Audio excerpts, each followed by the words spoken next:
బైబిల్లో నుంచి సమూయేలు మొదటి గ్రంథము 23వ అధ్యాయము మొదటి వచనమును చదువుకుందాం. సమూయేలు మొదటి గ్రంథము 23వ అధ్యాయము మొదటి వచనాన్ని మనం చదువుకొని ఈ రాత్రి దేవుని మాటల వైపు మన మనస్సును మళ్ళిద్దాం. దేవుని వాక్యాన్ని విందాం. చదవండి. తరువాత ఫిలిష్తీయులు కెయూలా మీద యుద్ధము చేసి కళ్ళముల మీద ధాన్యమును దోచుకొనుచున్నారని దావీదునకు వినబడెను.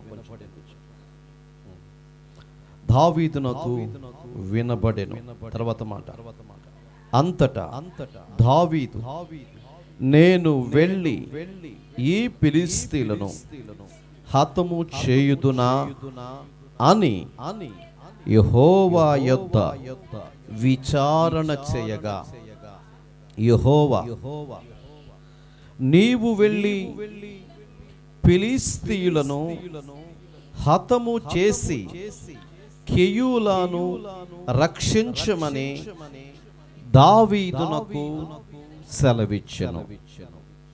క్రీస్తునందు ప్రియులారా, ఈ రాత్రి మనం కాస్త జాగ్రత్తగా దేవుని వాక్యమును గమనించినప్పుడు ఆ అరణ్య ప్రయాణము చేస్తున్నటువంటి దావీదు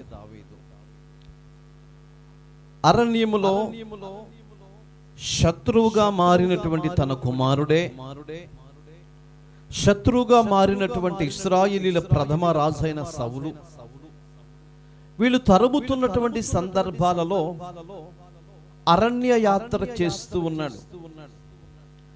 అరణ్యములో తిరుగులాడుతూ ఓ ప్రాంతానికి వచ్చాడు. ఆ ప్రాంతం పేరు కెయూలా అనే ప్రాంతానికి వచ్చాడు. ఆ ప్రాంతములో కాస్త దూరముగా ఉండగానే ఆ ప్రాంతము గురించి ప్రజలు చెప్పుకుంటూ ఉన్నారు. ఏమనంటే, ఆ ప్రాంతము మీదకి ఫిలిష్తీయులు అనేటువంటి ఒక తెగ వచ్చి కెయూలా పట్టణములోని ప్రజలను కొట్టి వారి దగ్గర ఉన్నటువంటి ఆస్తులు, అంతస్తులు, ధనము, బంగారము, వారికి నచ్చినదంతా కూడా దోచుకుంటున్నారన్న సంగతి దావీదునకు తెలిసింది. ఈ ఘోరమైనటువంటి భయంకరమైన పరిస్థితిని ఆపేవారు ఎవరూ లేరా అని దావీదు అడిగితే, అక్కడున్న ప్రజలు చెప్పారు, ఆ ఫిలిష్తీయులను ఓడించడానికి, ఎదిరించడానికి, వాళ్ళు చేస్తున్న అరాచకాలను అరికట్టడానికి ఇక్కడ ఎవరు లేరు అని వాళ్ళు సమాధానం చెప్పినప్పుడు దావీదునకు బాధ కలిగింది. అయ్యో, పట్టణములో ఇంతమంది ప్రజలు ఉన్నారు, ఈ ప్రజలందరూ కూడా చాలా నష్టపోతున్నారు, చాలా ఇబ్బందులు పడుతున్నారు, వీళ్ళకున్నటువంటి ఆస్తులు కోల్పోతున్నారు, ప్రాణాలు కోల్పోతున్నారు. ఆ ఫిలిష్తీయులు అయినటువంటి వారు వచ్చి ఈ విధంగా ఈ పట్టణాన్ని నాశనము చేస్తున్నారని బాధ కలిగింది దావీదునకు. బాధ కలిగినప్పుడు వెంటనే ప్రభు సన్నిధిలో మోకరించి ప్రార్థన చేశాడు. ఏమని ప్రార్థన చేశాడంటే, దేవా, యెహోవా, నాకు ఎదురుగా ఉన్నటువంటి కెయూలా పట్టణపు ప్రజల పరిస్థితి చాలా దారుణముగా ఉన్నది.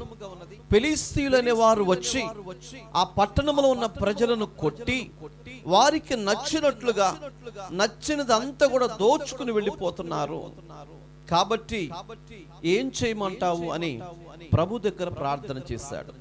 ప్రియులారా, దావీదుకి చిన్న వయసు నుంచి కూడా ఓ ప్రత్యేకమైన అలవాటు ఉంది. ఏంటంటే, సమస్య ముందున్నప్పుడు ప్రార్థన చేసి దేవునితో మాట్లాడే అలవాటు. ఏ పని ప్రారంభించినా, ఏ పని తను చేయాలి అనుకున్నా తనంతట తాను నిర్ణయాన్ని తీసుకునేవాడు కాదు.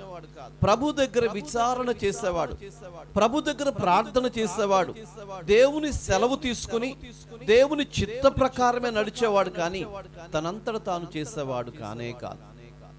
ఈరోజు చాలా మంది సొంత నిర్ణయాలు తీసుకుంటూ ఉంటారు ప్రియులారా.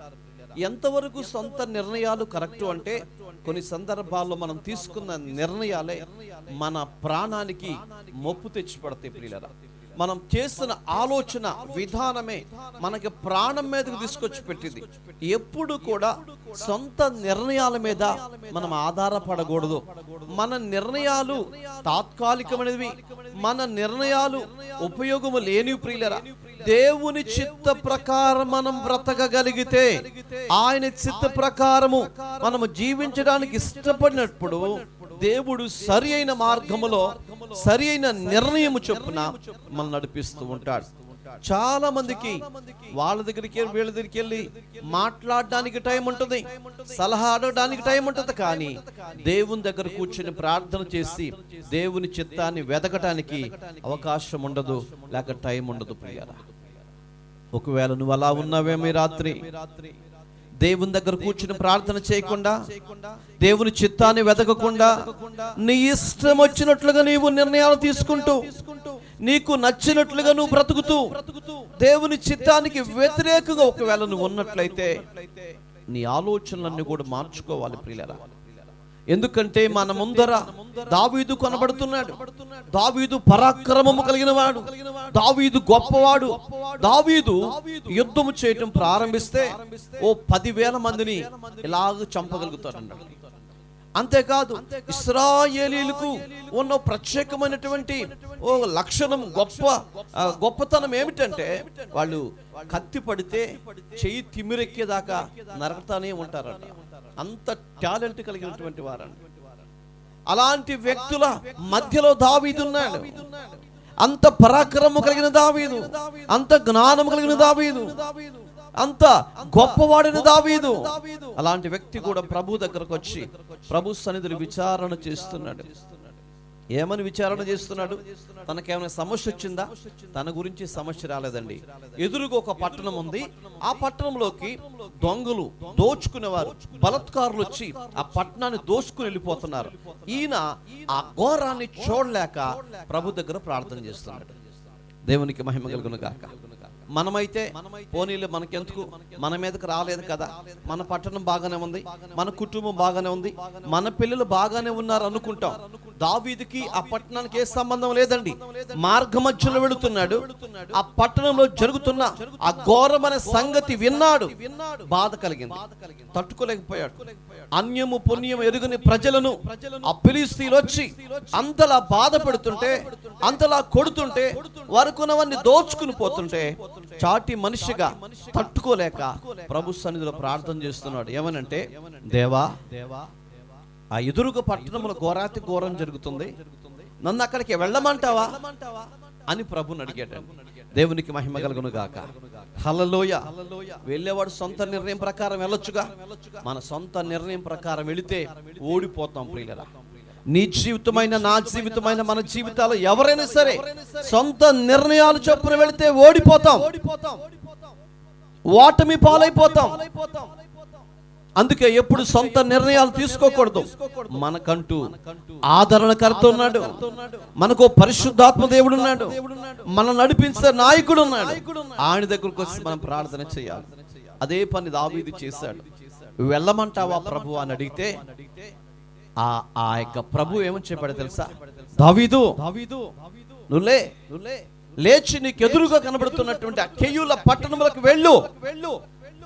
అక్కడ అమాయకులైనటువంటి ప్రజలు, వేదన పడుతున్న ప్రజలు, దొంగల చేతిలో, దోచుకున్న వారి చేతిలో, ఫిలిష్తీయుల చేతిలో నష్టపోతున్నటువంటి ఆ వ్యక్తుల దగ్గరికి మీరు వెళ్ళండి. వెళ్ళి యుద్ధము చేసి అక్కడ ఉన్న ప్రజలందరినీ కాపాడు అని చెప్పాడండి. దేవునికి మహిమ కలుగును గాక. హల్లెలూయా. ఆ మాట విన్న వెంటనే దావీదుకి ఏమొచ్చింది తెలుసండి?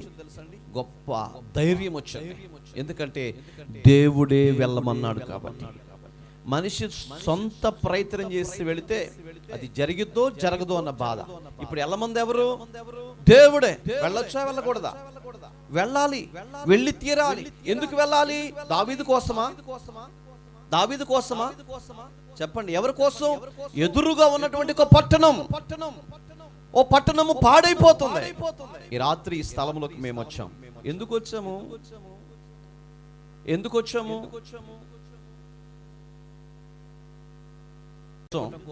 దేవుడి స్థలానికి తన సేవకులను నడిపిస్తున్నాడు. నువ్వు ఉన్నటువంటి పరిస్థితిని విడిపించడానికి, దేవుడు నీకు సహాయము చేయటం కోసమే సేవకులని ప్రాంతానికి నడిపిస్తున్నాడు. అది గమనించగలిగితే అందరం ధన్యులు అయిపోతాం. ప్రియులారా, ఇక్కడ ఏం జరిగిందో మన బ్యాచ్ ఇక్కడ ఉన్నారు బైబిల్లో. చూద్దాం, కొంచెం ముందుకెళ్ళి చూస్తే దావీదు దిక్కును లేచాడు, బలపరచబడ్డాడు.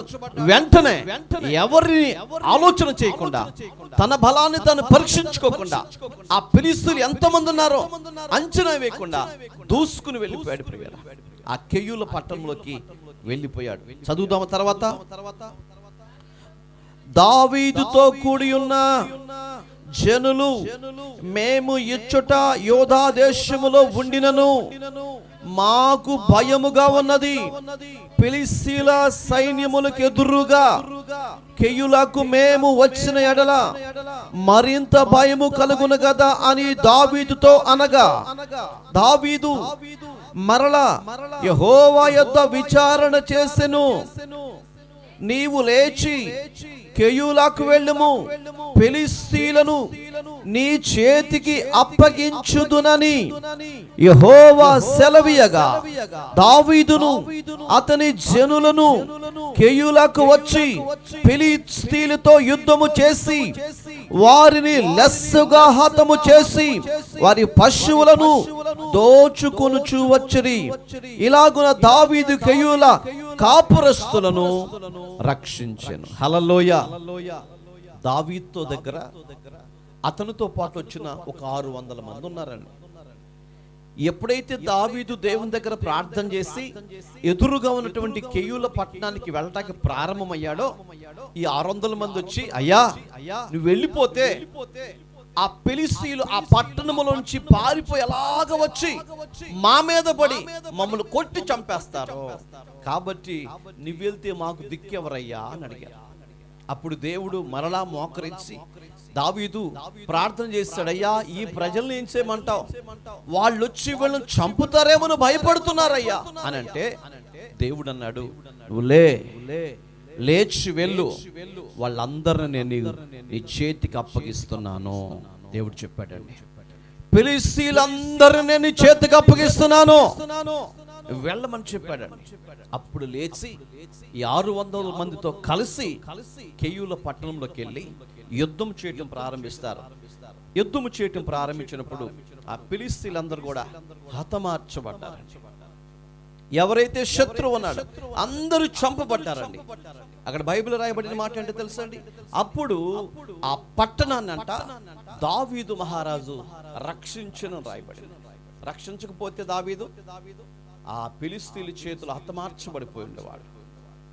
అందుకనే దావీదు ఆ రోజు అక్కడ ప్రార్థన చేసి ఆ పట్టణములకు వెళ్ళి ఆ ప్రజలను రక్షించినట్లుగా మనం చూస్తున్నాం. పిల్లరా, ఈరోజు వాక్యం వింటున్నటువంటి దేవుని పిల్లలారా, మనం కాస్త జాగ్రత్తగా వాక్యాన్ని మనం ఆలోచన చేసినట్లయితే, దావీదును దేవుడు ఆ ప్రాంతానికి పంపించాడు కాబట్టి, దావీదులు అక్కడ అడుగు పెట్టాడు కాబట్టి ఆ పట్టణ ప్రజలకు మేలు కలిగి, ఆ పట్టణ ప్రజలందరి ప్రాణాలు పోకుండా దేవుడే వారిని కాపాడినట్లుగా చూస్తున్నాం.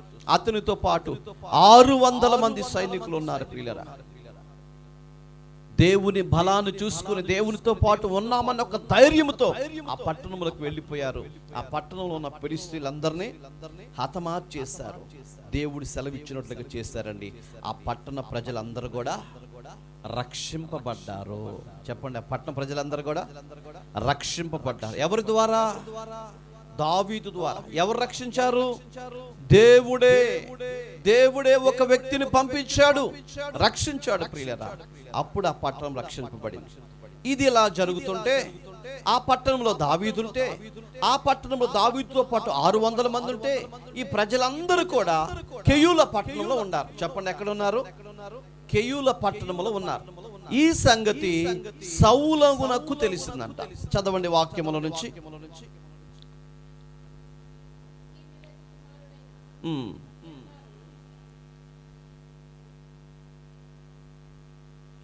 23వ అధ్యాయం 7వ వచనం.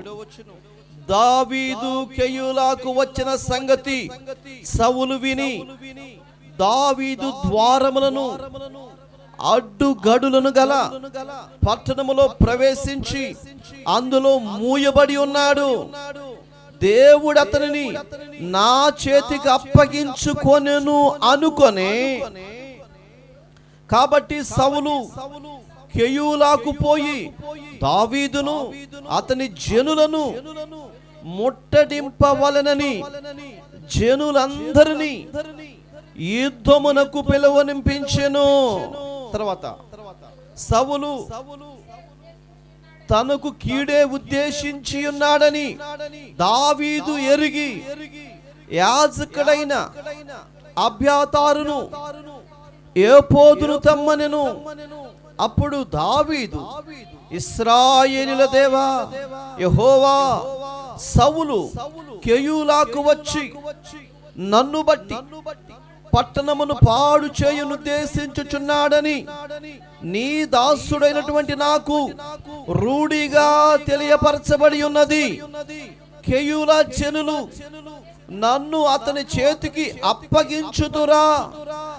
నీ దాసుడైనటువంటి నాకు వినబడునట్లు సౌలు దిగివచ్చునా? ఇశ్రాయేలుల దేవా యెహోవా, దయచేసి నీ దాసుడైన నాకు తెలియపరచమని ప్రార్థన చేయగా అతడు దిగివచ్చునని యెహోవా సెలవిచ్చాడు. దేవుని వాక్యం వింటున్న వాళ్ళారా, ఇప్పుడు జరిగిన సంగతి ఏంటంటే కెయూల పట్టణంలో ఉన్నాడు దావీదుతో పాటు 600 మంది సైన్యం. వీళ్ళు ఇక్కడ ఉండగానే ఈ సంగతి సౌలుకు తెలిసిందంట. సౌలు ఎప్పటి నుంచో వెంటాడుతున్నాడు కదండి, ఎప్పటి నుంచో దావీదును పట్టుకుని హతమార్చాలని వెంటాడుతున్నాడు. ఈ సంగతి తెలిసిన వెంటనే సౌలు అనుకున్నాడు, ఆ కెయూల పట్టణంలోకి వెళ్ళాడు. ఆ పట్టణంలో ద్వారబంధాలన్నీ మూయబడి ఉన్నాయి, ఒకే దారి ఉంది వెళ్ళడానికి రావటానికి. స్తోత్రం. ఆ పట్టణానికి ఏముందంట? ఒకే దారి ఉందంట ఆ పట్టణంలోకి వెళ్ళడానికి రావటానికి. ఇప్పుడు సౌలుతో పాటు ఉన్న కొంతమంది సైన్యము ఆ ద్వారము గుండా కెయూల పట్టణంలోకి వెళ్తే దావీదు పారిపోవటానికి కొంత అవకాశం లేదు. అలా ఆలోచన చేశాడండి సౌలు. అనుకుంటున్నాడు, ఏమనుకున్నాడు తెలుసా? ఇప్పుడు నేను గనక లేచి కెయూల పట్టణంలోకి వెళితే దేవుడే దావీదు నా చేతికి అప్పగిచ్చేస్తాడు, నేను దావీదుని హతమార్చేస్తాను అనుకున్నాడంట మనసులో. అనుకుని లేచి తన సైన్యాన్ని తీసుకుని బయలుదేరాడు. ఎట్టకేలకు ఆ సంగతి దావీదునకు వినబడింది. ఏమని? సౌలు తన సైన్యంతో దావీదును చంపటానికి వస్తున్నాడని సంగతి వినపడి దావీదు చేసిన పని అంటే తెలుసా? ఎక్కడికి పారిపోలేదండి, వెంటనే మోకరించి ప్రార్థన చేస్తున్నాడు. ఏమనంటే, అయ్యా యెహోవా, సౌలు సైన్యముతో ఇక్కడికి వస్తున్నాడు నన్ను చంపటానికి, ఇది నాకు వినబడింది, ఇది ఖచ్చితమైన సంగతే. అయితే నేను ఇక్కడ దాగి ఉన్నాను కాబట్టి ఈ కెయూల పట్టణ ప్రజలు నన్ను తీసుకెళ్లి సౌలు చేతికి అప్పగిస్తారా? నాకు తెలియచే ప్రభు అని ప్రార్థన చేశాడు. దేవుణ్ణి అడిగాడు. హల్లెలూయా, హల్లెలూయా. అర్థమవుతుందా? దేవుని సన్నిధిలో ప్రార్థన చేస్తున్నాడు దావీదు. ఏమంటున్నాడంటే, ఈ పట్టణస్తులందరికీ నేను మేలు చేస్తాను కదా, వీళ్ళ ప్రాణాలు నేను కాపాడాను కదా, వీళ్ళ ఆస్తులు పోకుండా, మేడలు పోకుండా, మిద్దెలు పోకుండా, వీళ్ళ ప్రాణాలు పోకుండా నా ప్రాణాన్ని అడ్డు వేసి నేను కాపాడి ఫిలిష్తీయులతో యుద్ధము చేసి వీళ్ళ పట్టణం అంతటి నేను కాపాడాను. ఇప్పుడు నన్ను చంపడానికి సౌలు వస్తున్నాడు కాబట్టి నన్ను దాచి పెడతారా, లేకపోతే నన్ను తీసుకెళ్లి వీళ్ళు ఆ సౌలుకు పట్టిస్తారా ప్రభు అని దేవుణ్ణి అడిగాడు. హల్లెలూయా. పట్టిస్తారంటారా? పట్టించరా? పట్టిస్తారా? పట్టించరా? అమ్మా, మీరు ఎట్లా చూస్తున్నారంటే నేనైతే పట్టించేస్తానని చెప్తున్నారండి. వాళ్ళు కూడా అలాంటి వాళ్ళే. పట్టిస్తారా అని దేవుణ్ణి అడుగుతున్నాడు. ఈ ప్రజలకి నేను మేలు చేశా కదా, విశ్వాసం ఉంది కదా నా మీద, నేను కాపాడాను కదా, వీళ్ళు నా మీదే కోపంతో ద్వేషంతో నన్ను తీసుకెళ్లి పట్టిస్తారా ప్రభు అని దేవుని సన్నిధిలో దేవుని అడిగాడండి. అప్పుడు దేవుడు ఏమన్నాడంటే, అవునయ్యా నువ్వు అన్నట్లే ఈ ప్రజలు నిన్ను పట్టించేస్తారో అని చెప్పాడండి. దేవునికి మహిమ కలుగును గాక అన్నాడు. ఆ మాట చదవండి.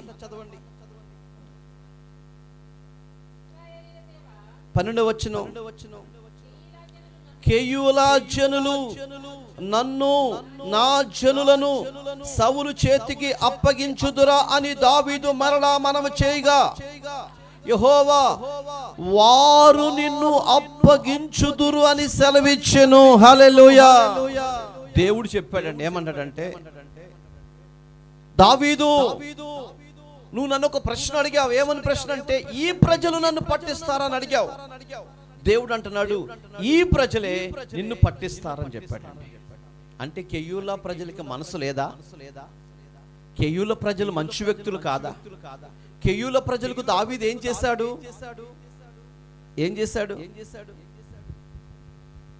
మేలు చేస్తామో, ఎవరికైతే సహాయం చేస్తామో, ఎవరైతే ఆపదలో ఉన్నారో ఆదుకుంటామో వాళ్ళే మన మీద పగ పెంచుకుంటారు.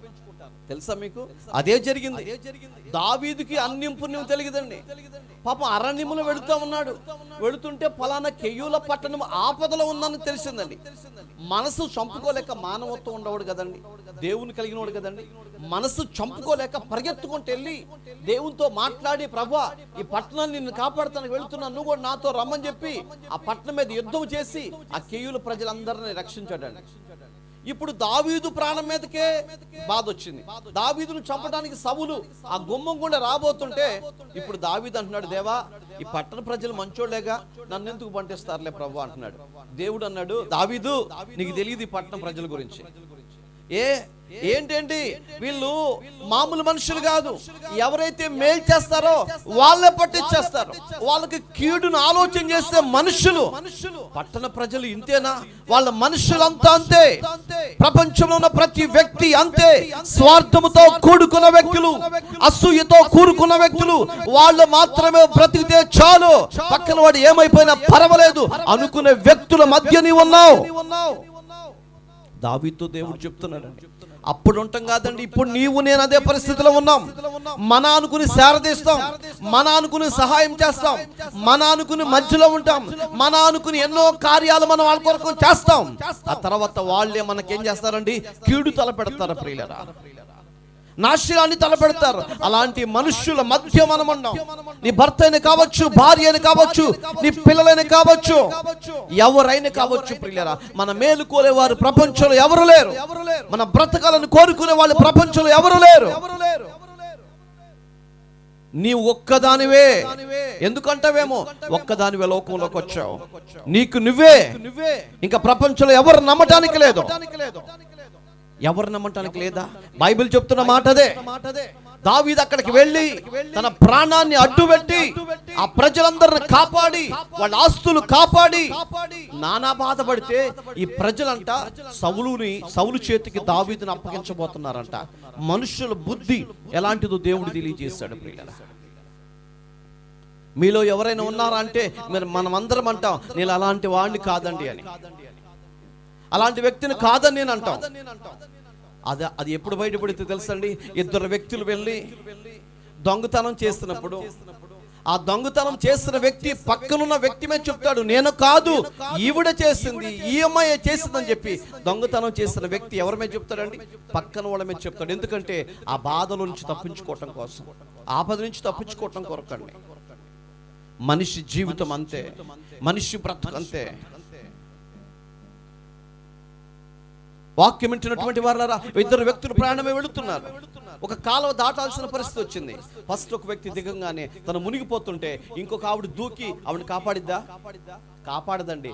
గట్టు మీద నుంచి కేకలేసి, దయ్యా రండి ఎవరైనా వచ్చి కాపాడమని. నువ్వు కాపాడొచ్చుగా, నువ్వు వెళ్ళి చెయ్యి అందించొచ్చుగా.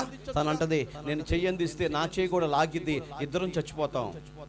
అంటే ఆవిడ చచ్చిపోయినా పర్లేదు, నేను మాత్రం గట్టు మీదే ఉండాలి. అవునంటారా? ప్రపంచంలో జరుగుతున్న విషయాలేనండి. మనం మాత్రం ఉంటే చాలు, మనకు మాత్రం జరిగితే చాలు, పక్కన వాళ్ళు ఏమైపోయినా పర్వాలేదు. చిన్న చిన్న విషయాలు ఎన్నెన్నో మన జీవితాల్లో ఉండిపోతాయి ప్రియులారా. ఏదైనా భోజనాలు జరుగుతాయి అంటే ముందు వరుసలో ఉంటాం. ఎందుకని? అయిపోతుందేమో అంటే, లాస్ట్ వాళ్ళకి దొరకదేమో అంటే, నువ్వు తింటే సరిపోతుందా? ఎన్నో సందర్భాలు ఇలాంటి పనులు మనం చేస్తూనే ఉంటాం ప్రియులారా. అంటే మనిషి ఎలాంటి వాడంటే స్వార్థముతో కూడుకున్నటువంటి వ్యక్తే. అదే మాట దేవుడు చెప్తున్నాడు. అయ్యా, మనుషులందరూ అంతే. ఎలాంటి వాళ్ళయ్యా? అవసరం తీరిపోయిన తర్వాత మనుషులు ప్రేమ, అనురాగము, ఆప్యాయత కనబడదు. మనుషులందరూ అలాగే ఉన్నారు. దావీదుకు ఆశ్చర్యం వచ్చింది. దావీదు గనక నాకెందుకు వచ్చింది బాధ? ఆ ఫిలిష్తీయులతో నేనెందుకు యుద్ధం చేయాలి? ఆ ఫిలిష్తీయులు ఒకవేళ నన్ను హతమారిస్తే నా కుటుంబం సంగతి ఏంటని ఆయన ప్రక్కన ఇటు రాకుండా వెళ్ళిపోయినట్లయితే ఈ కెయ్యూల పట్టణ పరిస్థితి ఏమైందంటే శ్మశానంగా మారిపోయేది. అలా మారకుండా ఉండాలని దావీదు తన ప్రాణాలను తెగించి ఇక్కడికి వచ్చి ఈ పట్టణ ప్రజలను కాపాడితే దేవుడు అంటున్నాడు, ఈ పట్టణ ప్రజలే నిన్ను పట్టిస్తారు, జాగ్రత్త. దేవునికి మహిమ కలుగును గాక. ఇప్పుడు చెప్పండి, సౌలు ఎదురుగా మృత్యు వస్తుంది, గుమ్మంలో కూడా మృత్యు వస్తుంది. ఈ ప్రజలు పట్టించడానికి రెడీగా ఉన్నారు. ఇప్పుడు దావీదు ఎక్కడికి వెళ్ళాలి? దావీదుకి మార్గం ఏంటి? ఏం చేయాలి? ఎదురుగా వెళితే సౌలు వచ్చి చంపుతాడు. ఎక్కడుంటే వీళ్ళే పట్టించడానికి రెడీగా ఉన్నారు. ఇదిగో ఇక్కడే ఉన్నాడు, రండి అతను చంపండి అని పట్టించడానికి రెడీగా ఉన్నారు. ఇప్పుడు సౌలు గతి ఏంటండి అంటే, మేలు చేయటానికి వెళితే ఏమైపోయిందంట? కీడు ఎంపటైందండి. ఓ బైక్ మీద మనం వెళుతున్నాం, కొంచెం దూరం వెళ్ళిపోయిందంట, ఒక్కో వ్యక్తి రోడ్డు ప్రక్కన పడిపోయి ఉన్నాడు. మనం అతని దగ్గరికి వెళ్ళి అతను లేపాలా లేపకూడదా? లేపుదామని వెళ్తాం, వాడప్పటికే ప్రాణం పోయి ఉంటది. నువ్వు చంపావా? పక్కన వాళ్ళు చంపారా? అందుకని ఈ రోజుల్లో అడు పడిపోయినా మనం లేపటం లేదు. చూస్తా అయ్యో అనుకుంటా వెళుతున్నామే, కానీ చాటి మనకి సహాయం చేయలేని పరిస్థితుల మధ్య మనం ఉంటున్నాం ప్రియులారా. అంతే. వాడు బండి స్కిట్ అయి పడ్డాడు, తాగి పడ్డాడు, బ్రతుకున్నాడు, చచ్చిపోయాడు మనకు తెలియదు. అలా అని చెప్పి వాడి దగ్గరికి వెళ్ళి వాడిని హాస్పిటల్కి తీసుకెళ్తే వెళుతుండగానే చచ్చిపోతే మనమే చంపామంటారు ఈ సొసైటీ. లేదంటే ఆ పోలీసులు వచ్చి నువ్వెందుకు అక్కడ ఆగావు, నువ్వెందుకు వాడి దగ్గరికి వెళ్ళావు, వాడికి నీకు సంబంధం ఏంటి అని చెప్పి పదే గుచ్చి ప్రశ్నలు అడుగుతారు. పద్దాక మనం కోర్టు దగ్గరికి వెళ్ళాలి. అందుకనే దారిని పోయేవాడు దారిని వెళుతున్నాడు, కానీ ఆ బాధలో ఉన్న వ్యక్తిని పట్టించుకోవటం లేదు ప్రియులారా. దావీదు దారిని వెళ్ళేవాడు దారిని వెళ్ళలేదండి. పక్కనున్న ఆ ప్రాంతాన్ని కాపాడాలనుకున్నాడు. ఇప్పుడు ఎక్కడ పడ్డాడు? వెళ్ళి ఉచ్చులో పడ్డాడు. మరణము, మృత్యు అతని దగ్గరకు వస్తుంది. ఇక్కడ ప్రజలందరూ ఒక తీవ్రమైనటువంటి ఆలోచన కలిగి ఉన్నారు. ఎందుకంటే ఇతను తీసుకెళ్ళి మనం ఎవరికి అప్పగిద్దాం? అసలు సౌలుకి అప్పగించాల ఆలోచన ఎందుకు వచ్చిందయ్యా అంటే, సౌలు మామూలోడు కాదు, సౌలు మామూలు వ్యక్తి కాదండి. ఒక క్రూరమైనటువంటి వ్యక్తిగా మారిపోయాడు. ఆ సౌలు మీదకి దురాత్మ వచ్చేసింది. దేవుని ఆత్మ అతని నుండి వెళ్ళిపోయింది. దురాత్మ వచ్చి గొప్పవాడు, జ్ఞానం కలిగిన, శక్తివంతుడైన దావీదునే చంపడానికి ముందుకు వచ్చాడంటే సౌలు యొక్క వ్యక్తిత్వం ఏంటో ప్రజలకు అర్థమైపోయి ఆయన గనక మనం అప్పగించకపోతే ఈ సౌలు మనల్ని చంపేస్తాడని ఒక భయముతో ఇతను అప్పగించడానికి ముందుకు వచ్చారండి. అంటే భయము మనుషులు ఏర్పడినప్పుడు ఏం చేస్తారంటండి, ఎంత అబద్ధం చెప్పడాకైనా, మన ప్రాణం పోతుంది అనుకున్నప్పుడు ఎంత అబద్ధం చెప్పడాకైనా ఇష్టపడమా? ఇష్టపడాలి. ఎందుకని? మన ప్రాణాన్ని కాపాడుకోవాలి అంటే ఇష్టపడాలంతే. ఓ మాట చెప్పనా, ఏదో ఒక మార్గాన్ని వెతుక్కుంటాం. ఏ మార్గం అంటే అది మనం బ్రతికి బయటపడే మార్గాన్ని ఎన్నుకుంటాం. అదే కెయ్యూల ప్రజలు చేశారండి. ఇప్పుడు సౌలు వచ్చాడంటే అతను అప్పగించకపోతే ఎలా? అప్పగిస్తే అతను తీసుకెళ్ళిపోతాడు. అప్పగించకపోతే సౌలు వచ్చి దావీదు ఎక్కడని అడుగుతాడు. ఈ పట్టణంలో ఎక్కడున్న అతన్ని తీసుకెళ్ళి అప్పగించాలి. ఎందుకంటే ఆ ద్వార బంధాలకుండా వస్తున్నాడు కాబట్టి ఆయన కంటన్న పడాలి, లేకపోతే లోపలైనా ఉండాలి. ఎక్కడున్న అడుగుతాడు అన్న ఉద్దేశం చేత వీళ్ళు అప్పగించడానికి ఇష్టపడ్డారు ప్రియులారా. అప్పుడు దావీదు ఏం చేశాడు తెలుసండి? అర్థం కాలేదండి, సతమతం అయిపోయాడు, బాధకు గురైపోయాడు. తను నమ్ముకున్న ప్రజలే అప్పగించడానికి ముందుకు వచ్చేసారు. ఇప్పుడు ఎవరికి చెప్పుకోవాలో తెలియని పరిస్థితి ప్రియులారా. కొన్ని సందర్భాల్లో మన జీవితాల్లో కూడా అలాంటి సమస్యలు ఎదురవుతాయి. చుట్టూ సమస్యలే, ఎవరికి చెప్పుకోవాలో అర్థం కాదు. ఎవరికి చెప్పుకున్నా వాళ్ళనే మాట, ఏం చేస్తా దేవుడు అట్లా రాశాడమ్మని మొక్కన అనేవాళ్ళే, కానీ ఆర్చేవాళ్ళు లేరు, తీర్చేవాళ్ళు లేరు. అలా అని చెప్పి మనం ఊరుకుంటామా? అలా ఊరుకోమండి. కనపడిన ప్రతి ఒక్కరికి మన గోడంతా, మన బాధ అంతా వాళ్ళతో చెప్పుకుంటాకే ప్రయత్నం చేస్తాం. దావీదుకి ఇప్పుడు ఎవరికి చెప్పుకోవాలండి? దావీదుకి ఎవరికి చెప్పుకోవాలో అర్థం కాక వెంటనే మోకరించాడు. ప్రియులారా, ఏం చేశాడో చూద్దామా? 13వ వచనం. అంతటా దావీదును దాదాపు 600 మంది అయిన అతని జనులు లేచి కెయూలాలో నుండి తరలి ఎక్కడికి పోగలరో అక్కడికి వెళ్ళిరి. దేవునికి మహిమ కలుగునుగాక. హల్లెలూయా. ఇప్పుడు ఒక పెద్ద సమస్య ఏర్పడిపోయిందండి. అలాగ దావీదు వస్తున్నాడు, సౌలు వస్తున్నాడు. ఇప్పుడు దావీదు ఎక్కడికి వెళ్ళాలో అర్థం కాలేదండి. అప్పుడు దావీదుతో పాటున్న 600 మంది ప్రజలంట లేచి ఎక్కడికి పోగలరో అక్కడికి వెళ్ళారండి. Praise the Lord. ఎక్కడికి పోగలిగారంటే వాళ్ళకల్లా ఒకటే గమ్యస్థానం, అదేంటంటే దేవుని సన్నిధి. దేవుని సన్నిధి మాత్రమే వాళ్ళకే, ఇంకంతకు మించి మరొకటి లేదు. అందుకనే దావీదుతో పాటు ఉన్న 600 మంది ఒక్కసారిగా లేచి దేవుని గుడారము దగ్గరికి వెళ్ళారు.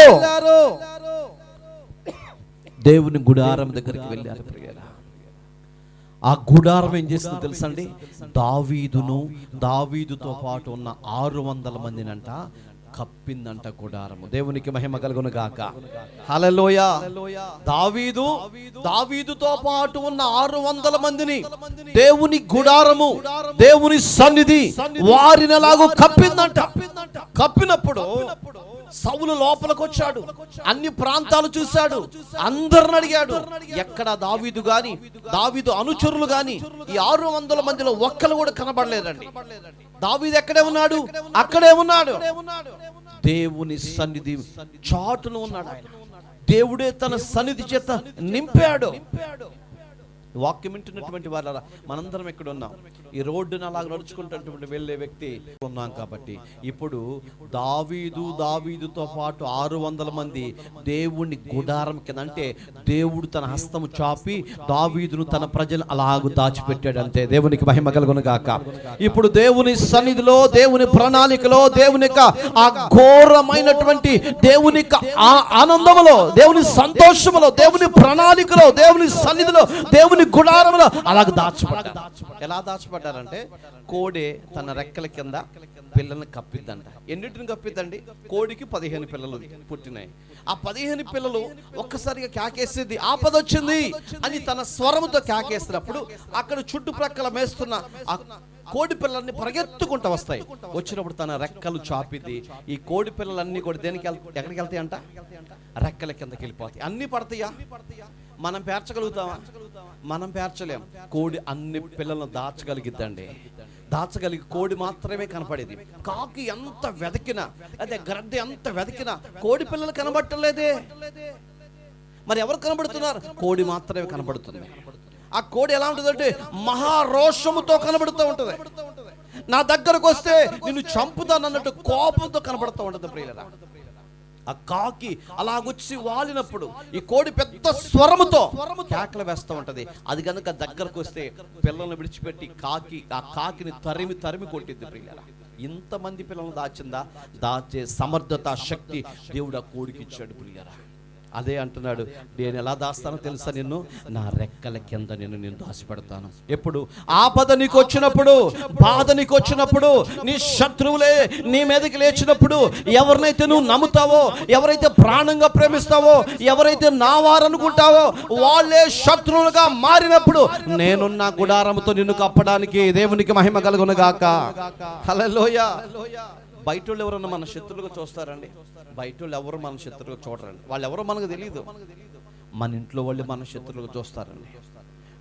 మన అనుకున్న వాళ్ళే, మన రక్త సంబంధికులే, మనతో పాటు పుట్టిన వాళ్ళే, మన అక్క, మన చెల్లి, మన తమ్ముడు, మన అమ్మ నాన్న, వీళ్ళే వీళ్ళే మన శత్రువుగా చూస్తారండి. ప్రతి సమయంలో మనం అర్థం చేసుకోలేరు, ప్రతి సమయంలో మనం ప్రేమించలేరు. నువ్వు ప్రేమించినట్టుగా వాళ్ళు నిన్ను ప్రేమించలేరు. నీ దగ్గర ఆస్తి ఉన్నంత కాలం, అంతస్తులు ఉన్నంత కాలం, నీకు పేరు ఉన్నంత కాలం, నువ్వు పిలిచి పిలగుతలకి చుట్టూ చుట్టాలే ఉండిపోతారు. ప్రియులు అందరు నీ దగ్గరికి వస్తారు. నీ దగ్గర ఏమీ లేదు అనుకున్నప్పుడు నిన్ను పలకరించే వాళ్ళు కూడా ఉండరండి. నీకు సహాయం చేసే వాళ్ళు ఒక్కరు కూడా కనబడరు. అయితే ఈ రాత్రి వాక్యం వింటున్నటువంటి దేవుని పిల్లలారా, అయిన వాళ్ళ చేత కాని వాళ్ళ చేత నిందలు అవమానాలు అనుభవిస్తూ, వేదన అనుభవిస్తూ, బాధ అనుభవిస్తూ ఎటు పోవాలో ఏం చేయాలో అర్థం కాని సమస్యలు నీవు ఉన్నట్లయితే నువ్వు పోగలిగే స్థలం ఒకటే ఒకటి ఉంది. అదే దేవుని గుడారము, అదే దేవుని సన్నిధి. పరలోకపు దేవుని సన్నిధికి నువ్వు రాగలిగితే ఆయన తన గుడారముతో నిన్ను కప్పుతాడు. శత్రువు చేతికి నిన్ను అప్పగించున్న దేవుడు శత్రువు చేతికి అప్పగించడమ్మా. ప్రజలు నిన్ను అప్పగించేస్తారు, నీ అన్న వాళ్ళు నిన్ను అప్పగించేస్తారు, నీ భర్తే, నీ పిల్లలే, నీ రక్త సంబంధికులే నిన్ను అప్పగించేస్తారు. పిల్లరా,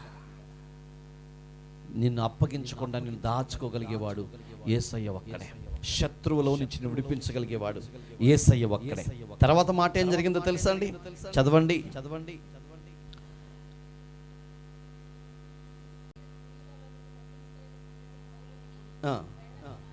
వెళ్ళక మానెను. దావీదు అరణ్యములో కొండ స్థలం 13వ వచనం, 23వ అధ్యాయం 13వ వచనం. అంతటా దావీదును దాదాపు 600 మంది అయిన అతని సైన్యమును లేచి కెయూలా నుండి తరలి ఎక్కడికి పోగలరో అక్కడికి వెళ్ళిరి. దావీదు కెయూలా నుండి తప్పించుకున్న సంగతి సౌలు విని వెళ్ళక మానెను.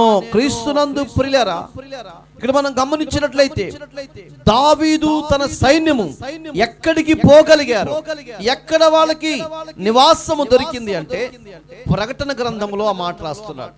7వ అధ్యాయము 15వ వచనం. ప్రకటన గ్రంథం 7వ అధ్యాయము 15వ వచనములో దావీదునకు దేవుడు ఎలాంటి మేలు చేశాడో మనకు అర్థమవుతుంది. 7వ అధ్యాయము 15వ వచనము. అందువలన వారు దేవుని సింహాసన ఎదుట ఉండి రాత్రింబగలు ఆయన ఆలయములో ఆయనను సేవించుచున్నారు. సింహాసనాసీనుడైన వాడు తానే తన గుడారము వారి మీద కప్పెను. ఎవరంటండి? ఈ 600 మంది దేవుని స్తుతిస్తున్నారంట, దేవుని గణపరుస్తున్నారంట. సింహాసనాసీనుడైన దేవాది దేవుడే తానే తన గుడారము చేత వారిని కప్పేశాడు, వారిని దాచిపెట్టాడు. అందుకనే దావీదుతో పాటు ఉన్న 600 మంది రక్షింపబడ్డారు. ప్రియులారా, రాజుల మొదటి గ్రంథం 6వ అధ్యాయము 13వ వచనములో కొన్ని మాటలు చదువుకుందాం. కొన్ని మాటలు ఇక్కడ తెలియజేస్తున్నాడు, చదువుదామా?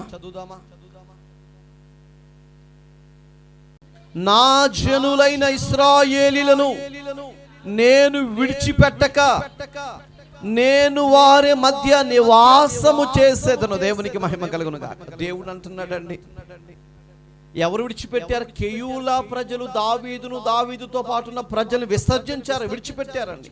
దేవుడు అంటున్నాడు, నా ప్రజలు నేను విడిచిపెట్టనండి. ఎవరు దేవుని ప్రజలు?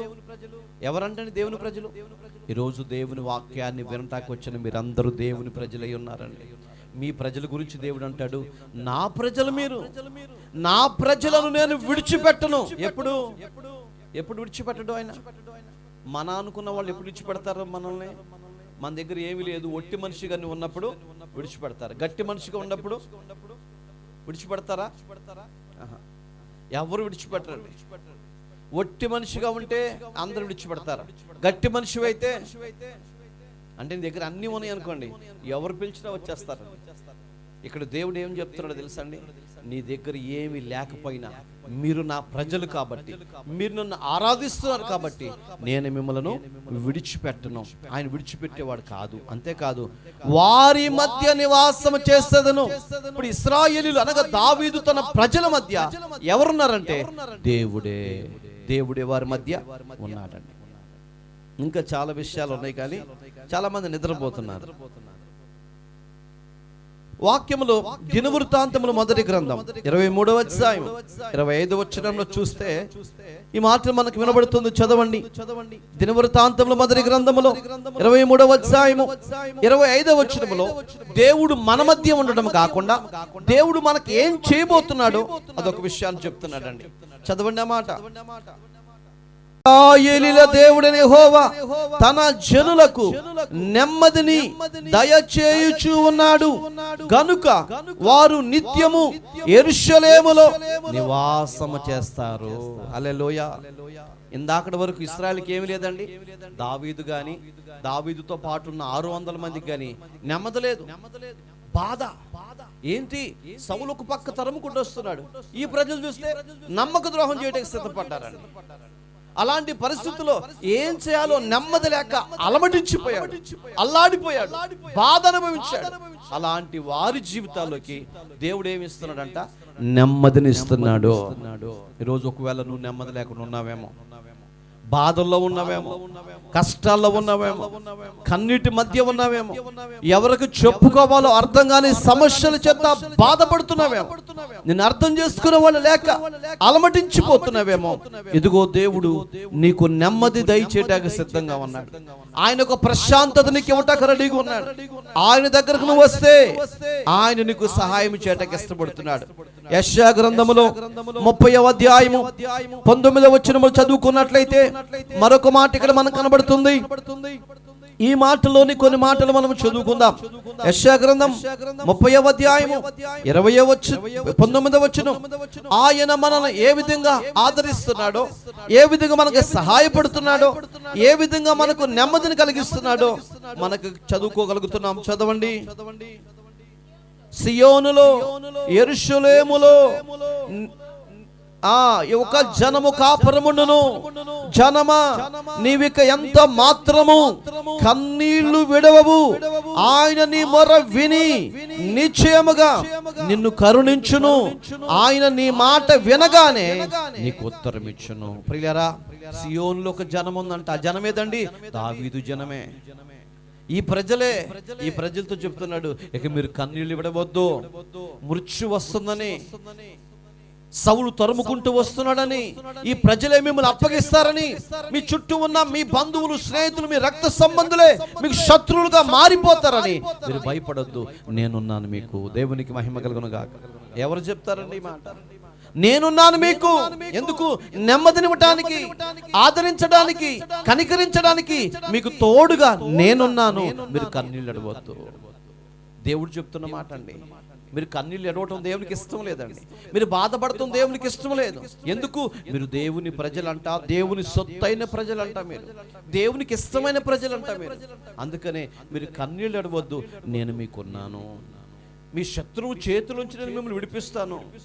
ఏదైతే మీ శత్రువుగా ఉందో, ఏ బాధలైతే మిమ్మల్ని పట్టి పీడిస్తున్నాయో, ఆ బాధలన్నిటిలో నుంచి నేను మిమ్మల్ని విడిపిస్తాను.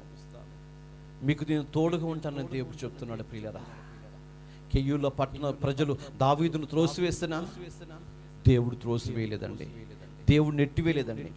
దావీదు కెయ్యూలో పట్టణ ప్రజలకు మేలు చేశాడు, మంచి మనస్సు కలిగి ఉన్నాడు. అయితే దేవుడు ఆ తన గుడారముతో ఆయన ఆ ప్రజలను కప్పి నెమ్మదినిచ్చి ప్రశాంతత ఇచ్చి ఆయన అంటున్నాడు, నేను నీకు తోడుగా ఉంటానయ్యా, మీరు భయపడద్దని చెప్తున్నాడు. ఈ రాత్రి దేవుని కనికరం నీకు నాకు కావాలి ప్రియులారా. దేవుని ఆదరణ మనకు కావాలి, దేవుని ఆశీర్వాదం మనకు కావాలి, ఆయన కృప మనకు కావాలి. మనుషులు తోడు తాత్కాలికమైంది. మనుషులు ఏదో ఒక రోజు మనం విడిచిపెట్టి వెళ్ళిపోతారండి. మనం వారిని నమ్ముకుని ఉంటాం, నీకు చెప్పా చేయకుండా వెళ్ళిపోతారండి. అంతెందుకండి, నీలో ఉన్న ప్రాణమే నీ శరీరానికి తెలియకుండానే వెళ్ళిపోయేది ఒక రోజు. అది ఎవరికి తెలియదు, అది ఎవరు గమనించలేరు. ఒక దినాన విడిచిపెట్టి వెళ్ళిపోతుంది, నీ దేహంలో నుంచి నీ ప్రాణం వెళ్ళిపోతుంది. అప్పుడు ఏం జరిగిందో తెలుసా? ప్రజలందరూ ఒక చోటకు వచ్చి నిన్ను ఉత్తరానికి మోసుకెళ్ళిపోతారండి. నువ్వు అప్పటి వరకు పరుగులెత్తి సమకూర్చి పిల్లల కోసమని, భర్త కోసమని, భార్య కోసమని, నీ వాళ్ళ కోసమని, రక్త సంబంధుల కోసమని పరుగులు తీసి కూడబెట్టి సంపాదించుకున్నది ఏది కూడా నీకు అక్కడికి రాదు. ఏది నిన్ను కాపాడలేదు. అదొక గడియ ఉంది, అది నీకు తెలియదు. ప్రపంచంలో ఎవరికి తెలియదు. నీ శరీరానికి తెలియకుండా అది నిన్ను దాటి వెళ్ళిపోతుంది. అది మనిషి జీవితం. అయితే దేవుడు ఏమంటున్నాడు తెలుసా? నేను నీకు తోడుగా ఉంటా. ఎప్పుడు? ఈ లోకములో. తర్వాత ఈ లోక యాత్ర ముగించుకున్న తర్వాత కూడా నువ్వు నా దగ్గరకు రావాలి, మన ఇద్దరం కలిసి నిత్య రాజ్యంలో ఉండాలి. అదే దేవుని కోరిక. దేవునికి మహిమ కలుగునుగాక. మనుషులు ఇక్కడ మాత్రమే తోడుంటారు, దేవుడు నిత్య రాజ్యంలో కూడా నీకు తోడుంటాడు. ఏం చేయాలి నువ్వు? నీకు ఆస్తులు, అంతస్తులు, మేడలు, పొలాలు దేవుడు ఏం కోరుకోవట్లా. దేవుడు నాకు కావాలని దేవుని దగ్గరకు వస్తే చాలు. మీరు నా ప్రజలయ్యి ఉంటారు, నేను మీకు దేవుడినై ఉంటాను, నేను మీకు నెమ్మదినిస్తాను, ప్రశాంతత ఇస్తాను, మీ శత్రువు చేతుల నుంచి విడిపించి మీరు కన్నీళ్లు కార్చొద్దు, దుఃఖపడద్దు, నేనే మీకు సహాయం చేస్తానని దేవుడు చెప్తున్నాడు. కాబట్టి ఈ రాత్రి ఎంతమందికి దేవుని సహాయం కావాలి? ఎంతమందికి దేవుని తోడు కావాలి? ఎంతమందికి దేవుని ఆదరణ కావాలి? ఒక్కసారి ప్రశ్న వేసుకుందాం ప్రియరా. అడుగుదామా? యేసయ్యా, నీ తోడు నాకు కావాలి, నీ ఆదరణ నాకు కావాలి అని నువ్వు అడగగలిగితే దేవుడు తప్పకుండా దావీదుతో పాటున్న ప్రజలకు సహాయం చేస్తున్న దేవుడు నీకును నీ పిల్లలకు దేవుడు సహాయం చేయాలనుకుంటున్నాడు.